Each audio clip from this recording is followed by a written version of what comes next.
राम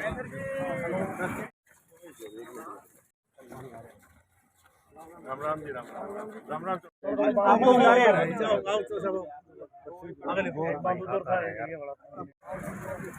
आ जाओ जी।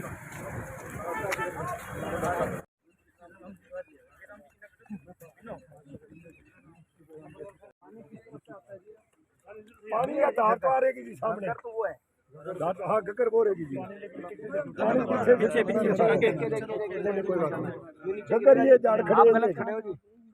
वो मकान खड़े नहीं, मकान खड़े वो झाड़ है ये गगर पर है। मैं बोल जी जी। आज सिरसा जिले के कुछ गांव में जहाँ घग्गर ओवरफ्लो की वजह से सिरसा जिले के कई गांव में फ्लड की सिचुएशन, बाढ़ की स्थिति बनी है। ये हम फरमाई कला गांव में हैं। यहाँ जो है ये जो है गांव ग्रामीणों की मेहनत से गांव के हमारे सभी गांववासियों ने यहाँ खुद अपने ट्रैक्टर लगा के, खुद अपना डीजल, खुद मिट्टी डाल के ये जो एक आप देख रहे हैं जिस पे आप खड़े हैं, इस तरह का बंदा लगाने का काम किया, जिससे पानी गांव के अंदर गांव बच गया है।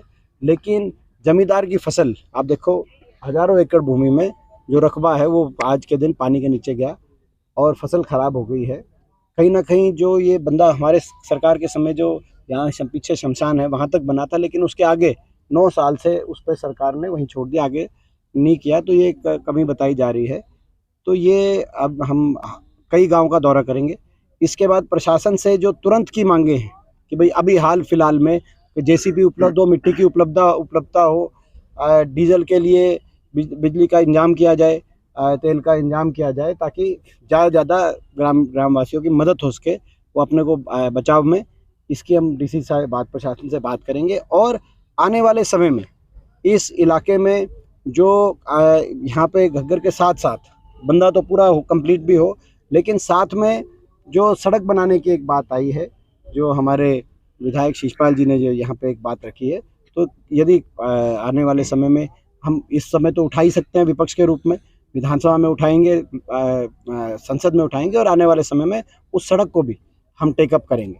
जहाँ तक हरियाणा की बाढ़ की स्थिति है, इस स्थिति में जितना जो है ये प्राकृतिक आपदा है, उतनी सरकार भी इसमें कहीं ना कहीं दोषी है, क्योंकि 9 साल से जो सारे तट थे, किनारे थे सारे, चाहे वो मारकंडा नदी की बात हो, घग्गर नदी की बात हो, यमुना नदी की बात हो, क्योंकि लगातार मैं एक ज़िले में मैं भी जा रहा हूँ और हम लोग उन तटों पे कोई काम नहीं हुआ। तटबंदी का जो काम होता है, किनारों को पक्का करने का, एम्बैंकमेंट्स का, फ्लड कंट्रोल बोर्ड के माध्यम से 2-3 काम प्रमुख होते हैं। एक तो नालों की सफाई, एक तटों की तटबंदी करने का काम। इन कार्यों पे 9 साल से कोई एक पैसा भी खर्चा नहीं हुआ, जिस वजह से आज जगह जगह से ओवरफ्लो, हरियाणा की नदियों से ओवरफ्लो हुआ है। कहीं ना कहीं सरकार ये सोती रही। मुख्यमंत्री जी आज भी 1 हफ्ता हो गया कहीं किसी गांव में जाके या कहीं नहीं इस बात को इतनी सीरियसली नहीं टेकअप कर रहे।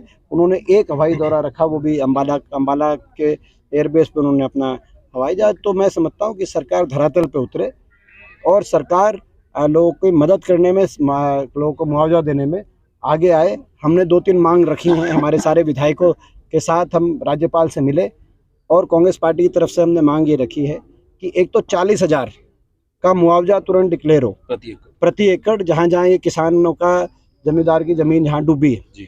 दूसरा, हरियाणा में कल रात तक 20 व्यक्तियों की मृत्यु हो गई फ्लड्स में। 20-20 लाख रुपए उनके परिवारों को आर्थिक मदद की जाए। और साथ में ये मांग, इसके अतिरिक्त कल जो है हमने एक और बात रखी है कि जो गांव जो डूबे में आ गए हैं, उन गांव में 3 महीने के बिजली के बिल की भी